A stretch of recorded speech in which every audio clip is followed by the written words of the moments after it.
welcome to our 4th annual State of the Schools. I want to begin by thanking our Board of Education members. We celebrate them in their service in the month of February, so at our February meeting of the Board of Education, we will be thanking them. But I would just like all of us just to take a moment and thank them for their service to our community and their vision and their leadership. So let's just thank the members of our Board of Education.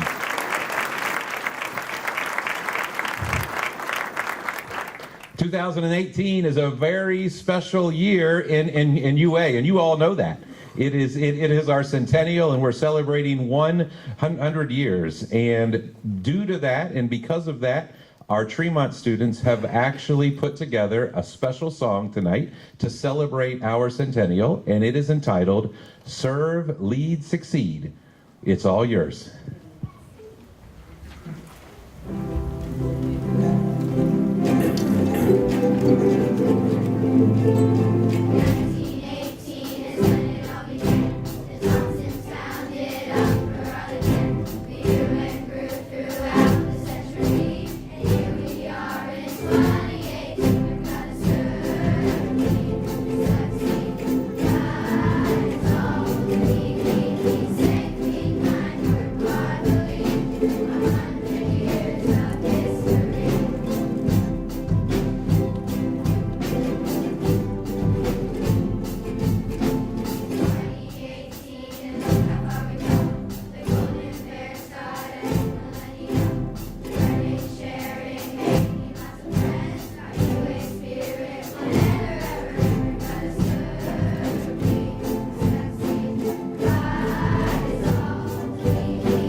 Thank you. I want to thank our Tremont teachers, Tino Benedetti, Lena Taylor, and Kristen Bugnitz for bringing the kids. But most importantly, thank you to these amazing students. We love the song, and thank you for coming with us tonight and kicking us off in such grand fashion. So thank you very much. One more hand for them.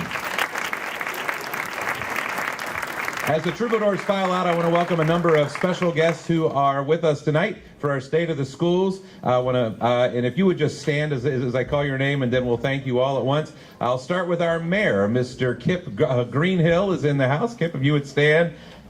Jim Lentz, member of City Council, and hold your applause. We're going to get these all together. Jim, where is Jim? Jim is right over here, a member of City Council. Our state rep, Jim Hughes, is with us. Jim, if you would stand. Right over here is Jim. Our city manager, Ted Staten. Our assistant city manager, Dan Rowley. Dan, thank you for coming too. Mike Guy, a former member of the Board of Education. Mike, thank you. And Kate Parker from the UA Library, if you would please stand. So again, just want to thank all of our special guests. If we could please give them a round of applause.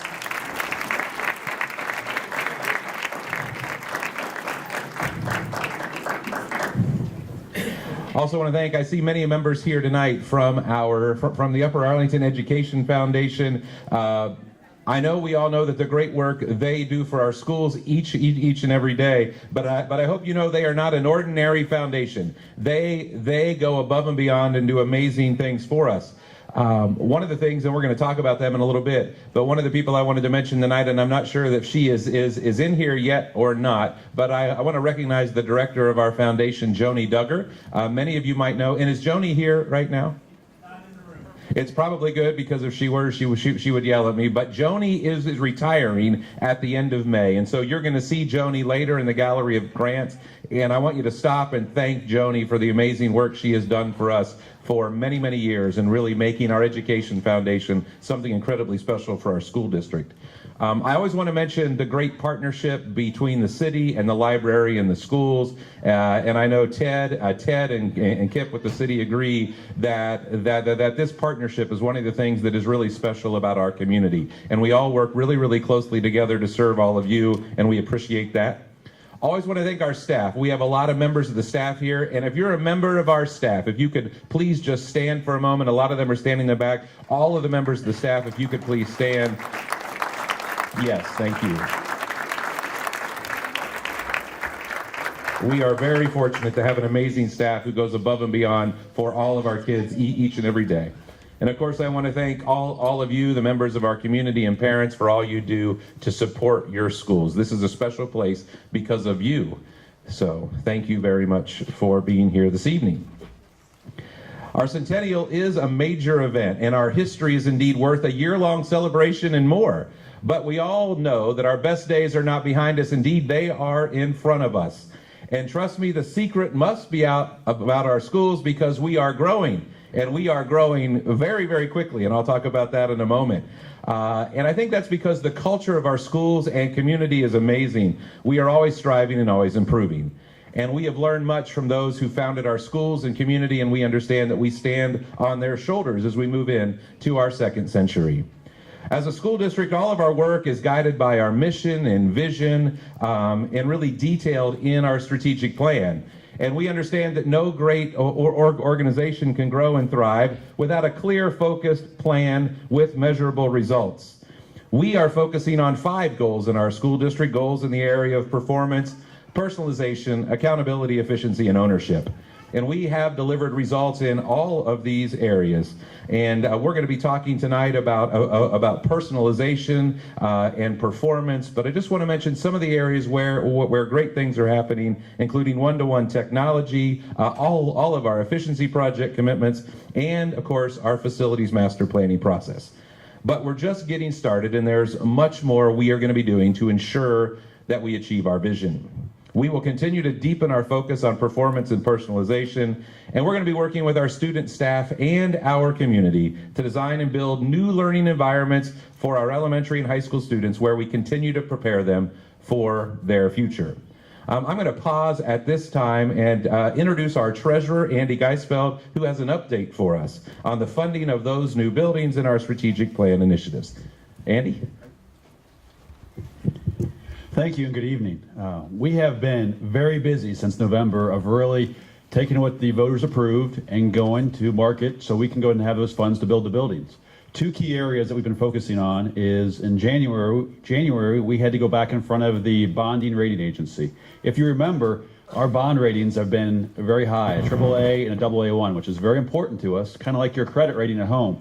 The better the rate, the better the rating, the lower the interest. So once you issue debt, you need to go back in front of these groups to make sure that you can keep your rating, or should they change your rating. So about a month ago, several of us went and did a presentation in front of these 2 organizations and explaining to them that even though our debt ratio is going up, we have some very strong controls here in place in Upper Arlington. And as these 2 agencies, Standard & Poor's and Moody's, looked at our information, what they came out with is said, yes, your debt ratio is going up. But the two strong items you have in place in the district is, number 1, it's your community support. And over the decades, how your community has always supported you. They saw that as a very important item. And the second area they focused on then was our strong financial balances and practices. And they said those 2 key areas help offset then the debt issuance that we were doing. So I am proud to say that after going through these presentations, they reconfirmed our bond ratings. So we have a AAA still and a AA1 from those organizations, one of just a handful of districts across the state. And why is that important leads to what we just did last week. We went out and we sold our bonds to $230 million really to the market. And what happened is that's a challenging market right now, as I'm sure many of you have realized as interest rates have increased. It's good for our investments, but it's bad when we're trying to issue that debt. So during those challenging times, what happened was, because of our bond rating being so high and because of various flexibility we had with issuing that debt, we came with a strong deal. We brought back a strong deal to the community that allows for the lowest interest rates possible. Several other entities were out there issuing the same time we were, and we came out ahead because of those items. So I'm proud to say that not only do we have a strong credit rating, but we brought back a strong deal for the community as we have this debt out now for the next several decades. So very important to us, and will help us then structure items in the future.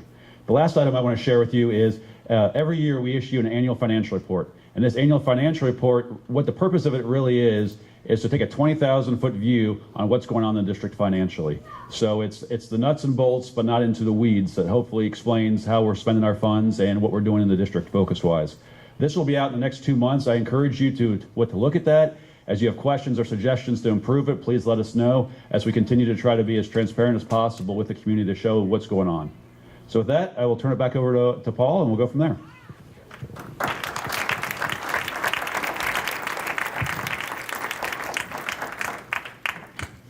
Andy's going to be mad at me, but I'm going to add something to what he said. So understand, if you've been watching any of the financial channels recently, the bond market is incredibly challenging right now. So what Andy and his team were able to deliver for our community is amazing in this market, and it's going to benefit us for the next 4 decades. And so, Andy, I just want to thank you for your excellent leadership in this area. It is a big deal. So thank you very much.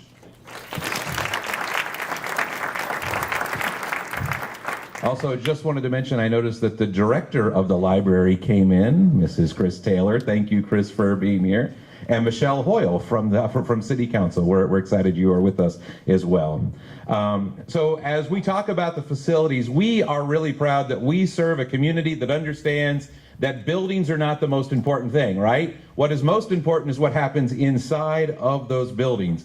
And so as we are embarking upon our design process, the board has kept the vision the same for the process, and that is your voice matters. And so that was true during 3 years of planning, and your voice still matters as we embark upon our design phase.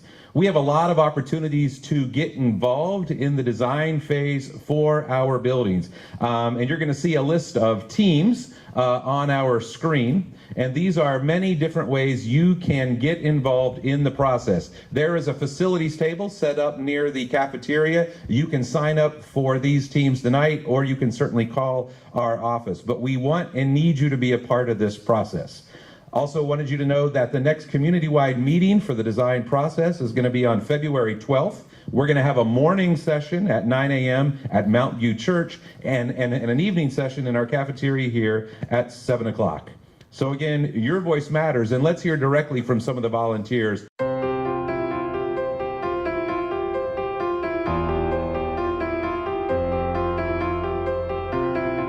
One of the things I was most impressed with through this process is it's not just the parents in this community and because they have kids in the schools, but it's the entire community. There's a great community effort and the investment that's being made to upgrade all these schools.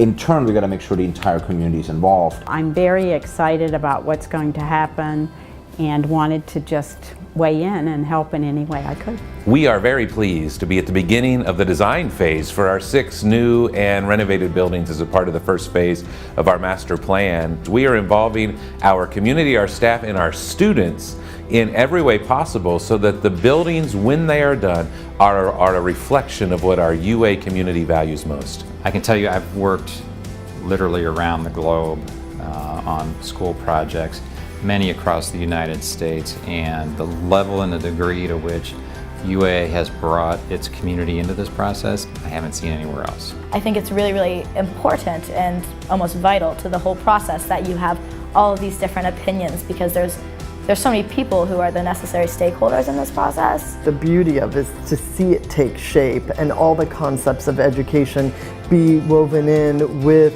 physical buildings to support the students and the teachers. It really will provide a building block and tools for the teachers to teach our kids better.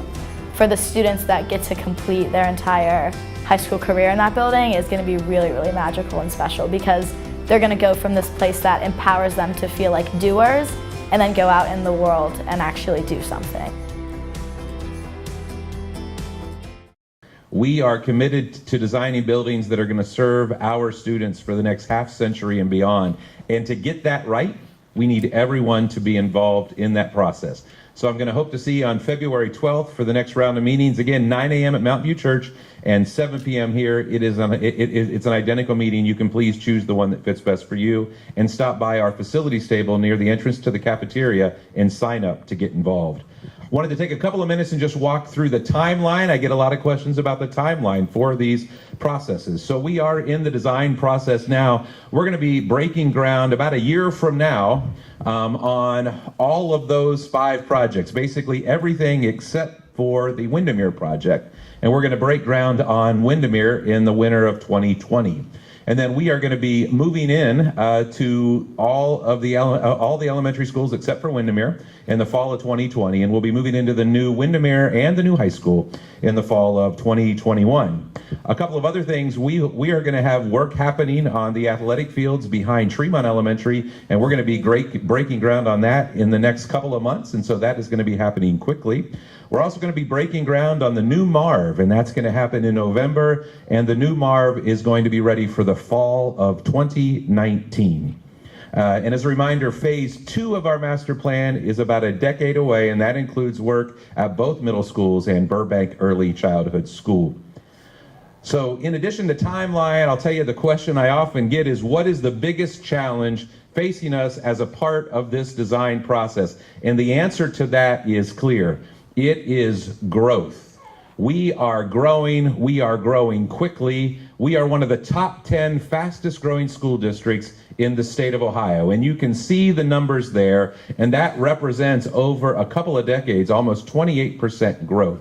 And so as we look at the design and the construction of our new buildings, we are working hard to make sure we have enough space to educate all of our students. And that is the biggest challenge. In addition to having space, I just want to give you a sense of what this growth has meant to us in terms of staff. Just last summer, we added 12 new teaching positions just due to growth. And this summer, we are projecting at least 10 new teachers this summer just due to growth. So over 2 summers, over 22 new teachers just to deal with that growth. Now, you've heard me mention personalization tonight, and many of you know we talk about personalization around here often. But I'm going to talk about it in a different way tonight, because we can't really talk about personalization unless we're willing to celebrate each and every student every day. This is our mission statement: to challenge and support every student every step of the way. So this year we began a very intentional focus on cultural competency and diversity training. That is our mission. And the other way we would say this is simply this: in UA, all has to mean all. We are a public school district where we want to welcome and celebrate each and every student. So this is a very intentional focus for us this year and moving on. And I want you to watch this quick video where a number of our staff members talk more about this.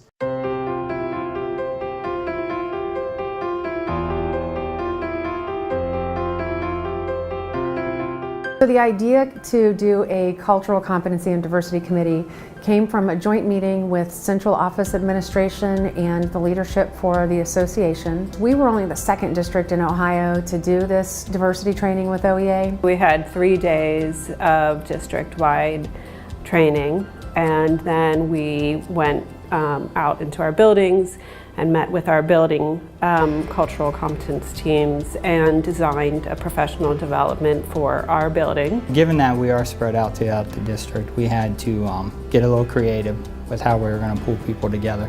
So it was also a great opportunity to pull people who normally do not interact with one another into a team atmosphere. We started with a focus on looking at who we are as individuals, and we found that so many people wanted to share with each other where they come from and who they are, and that was really positive, because we can't move forward and look at who we are as a building or who we are as a district until we really share with each other who we are as individuals. Seeing that really genuine conversation begin within the adults in the district was something that was really eye-opening and amazing for me. I think in learning about other staff members' story, stories that I've been able to put myself in their shoes and think about things from a different perspective, which helps me think about all the different students, not just my own, but the other students in the building as well. I just really hope that that can continue happening in the district, where people take a step back and say, I don't know about everything, but I want to learn more. So these efforts are only a first step for us. To truly make sure that all means all in our schools, we are going to continue this focus on an ongoing way over the years, and we're going to include our students in this work as well. In fact, the students who have already been involved in this work are really inspiring us as a staff to continue to move forward. I want to thank our Board of Education for championing this work. They truly have a vision for this, and they truly believe that all means all. And you've heard us talk a lot about serve, lead, and succeed.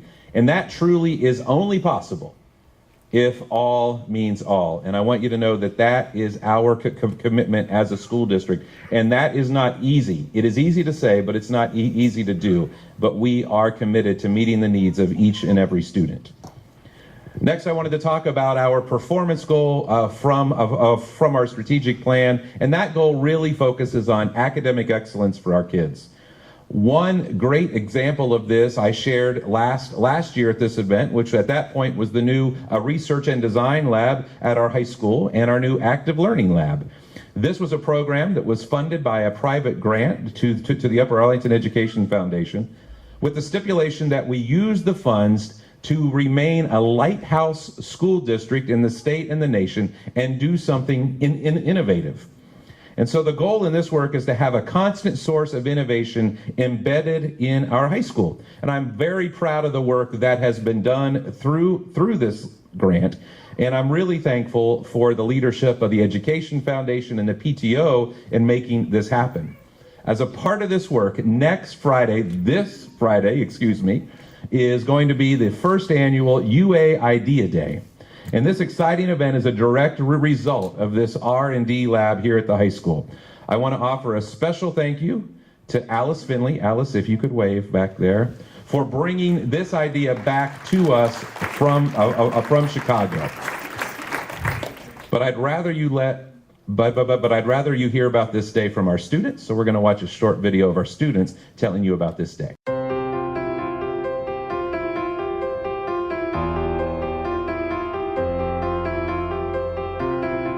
I think students are going to be so excited for this. We've never done something that is this big. We really wanted to make this day a day where students can just explore their passions and explore any of their interests and just have fun. We have been aiming from the beginning to make this the greatest day they've had in school. For me, UA Idea Day is an opportunity for them to take a risk, try something. We're trying to create an experience for students and teachers to immerse themselves in a different way of seeing a subject, the world, themselves, and giving them an energized space to do that. A big part of this is being student-led. And I've loved watching our students have experience after experience where they're trying something that they've never done before. All these sessions, we plan them, keeping the students' interest in mind. We're having a bunch of great speakers come in that are passionate and show so much creativity through their processes and what they do. The students and the teachers and hopefully the speakers will all be learning from each other in the workshops. I think people are really going to enjoy it, and they're really going to be very impassioned by these conversations. We want students to have an opportunity to take what they get that day and to find ways to carry it forward. Creativity, innovation, and dreams is one of our, it's our motto and our goal for this year, so I really think that's going to be possible after this. A number of our students who are leading this work are in the house, in the back. I'm going to ask you to stand because we want to thank you.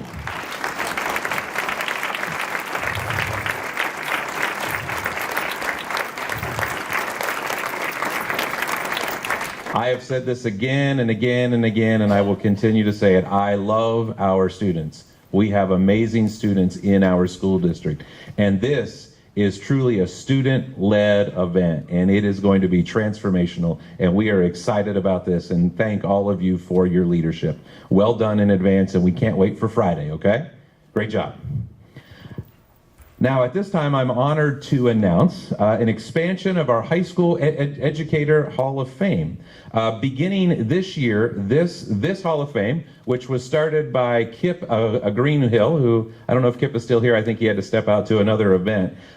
It was a Hall of Fame started just for high school staff, but beginning this year, we are expanding it to recognize retired staff members from all of our buildings. And through a partnership with our Education Foundation and our Alumni Association, we're going to be seeking nominations annually for those staff members who have made a difference in the lives of their students. All of the past and future inductees are going to be recognized in an area of our new high school so that students, staff, and the community can learn more about these individuals who have positively impacted all of us, and they can serve as an example for all of us. At this point, we are going to move into what is my favorite part of this event, and I'm going to invite Carol Arkin to come forward and help me with this. Carol, thank you for being here tonight. My pleasure. Last year, we started a new tradition to honor Carol's husband, Bob, who was a longtime member of our Board of Education, and a man that we lost. How long's it been? A little over a year. Has it been a little over a year? It seems longer, doesn't it? Yeah. Bob is someone that, to know Bob, Bob was like larger than life. He loved this school district. He loved this school district with his whole heart. He loved our kids. Guys, if Dr. Arkin could have been here tonight, he would have been all about UA Idea Day, okay? He would have been right there with you planning it, am I right? Absolutely. He would have loved it. And so last year, the Board of Education decided to put in an annual award to honor Bob and to honor people who followed in his footsteps. And so last year, we began the Bob Arkin Service and Leadership Award, and Bob was our first winner last year. And I'm so thankful that Carol could be with us tonight. And in just a minute, I'm going to recognize our winners for this year, but I'm going to tell them a story I just told you a couple of minutes ago. Yeah. So November 7th was a big day in our school district. It was a historic day in our school district. And on that night, after we knew that the voters had approved the vision for the future of our school districts, we were talking, and we were talking about a lot of different things. And one of the things we were talking about on that night was Bob. Because I'll tell you, Bob would have loved the bold vision for our schools, and he would have been so incredibly proud of our community for getting behind that vision in such an overwhelming way. Absolutely. Right? He would have loved it. Yes. And on that night, we were talking about the fact that we thought Bob was watching us, and we thought Bob was very proud of all of us, and that made us all very, very happy. And so to that end, as we thought about who to recognize for this year, literally thought about who Bob would want us to recognize. And so at this point, I'm going to invite three individuals to come up. Tracy Peters, and Kelly Alley, and Jen Heck. If the three of you would please come up. And Carol, if you would come up to help me with the presentation as well. You stay right here. Yes.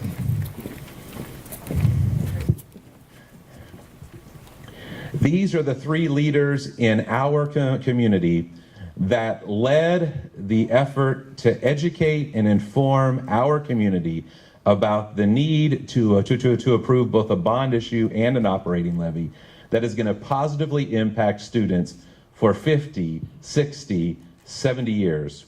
So I remember talking to each of you and asking you to take this leap and to lead this effort in our community.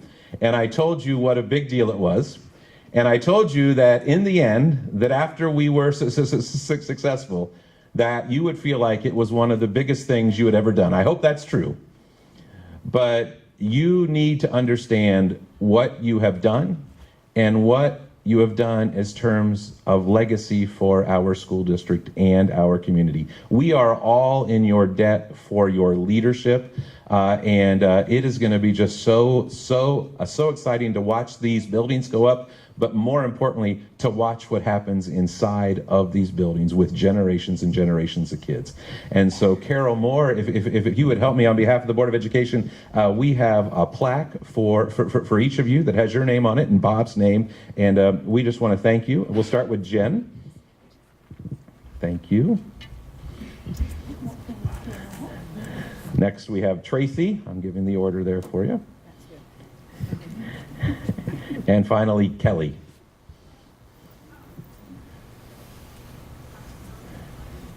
And again, we just want to say a sincere thank you for your leadership in our community. Thank you.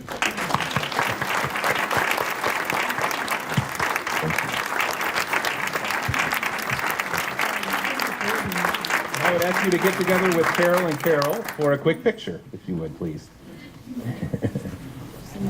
Yep.